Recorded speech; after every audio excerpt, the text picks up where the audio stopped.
अस्सलाम वालेकुम व्यूअर्स। आज जो मैं आपके साथ रेसिपी शेयर करने जा रही हूँ वो है वेजिटेबल पकोड़ा। तो रेसिपी स्टार्ट करते हैं। आधा कप मैंने लिया है बेसन और हाफ़ टी स्पून का तीसरा हिस्सा मैंने डाला है नमक और तीसरा हिस्सा पिसा हुआ धनिया खुश्क डाल दिया है हाफ़ टी स्पून का।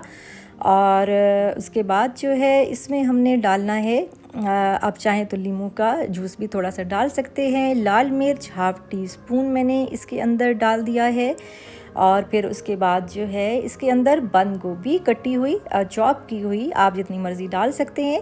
मैंने इसमें आधा कप डाली है। और पालक जो है वो तकरीबन 4 से 6 पत्ते मैंने चॉप करके डाल दिए हैं। और बंद गोभी मज़ीद जो है थोड़ी सी और डाल दी है। और उसके बाद जो है इसके अंदर जाएगा धनिया पुदीना डाल दिया है इसके अंदर थोड़ा थोड़ा। और फिर इसको हम मिक्स कर लेंगे और फिर इसको ऑयल गर्म होने पर फ्राई कर लेंगे। और ये जो मटेरियल मैंने आपको बताया है ये एक फुल प्लेट के लिए ये टोटल मटेरियल है। तो आप नोट कर लें। आप मेंबर्स के हिसाब से जितने मेंबर्स होंगे उस हिसाब से आप बनाएंगे।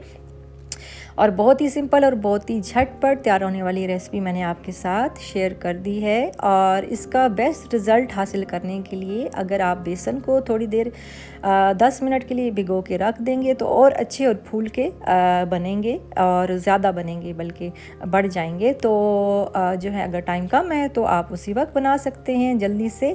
तो इसमें जो है आप पालक, बंद गोभी, फूल गोभी और शिमला मिर्च और जो वेजिटेबल्स आपको पसंद है मटर वगैरह सब इसमें डाले जा सकते हैं। मिक्स वेजिटेबल डाल के आप इसको सर्व कर सकते हैं। ये एक थोड़ा सा छोटा सा तरीका था जो मैंने आपको बता दिए। बाकी आप इस मर्ज़ी है आप इसमें जो सब्ज़ी डालना चाहते हैं और जितनी क्वांटिटी रखना चाहते हैं बना सकते हैं मेंबर्स के हिसाब से।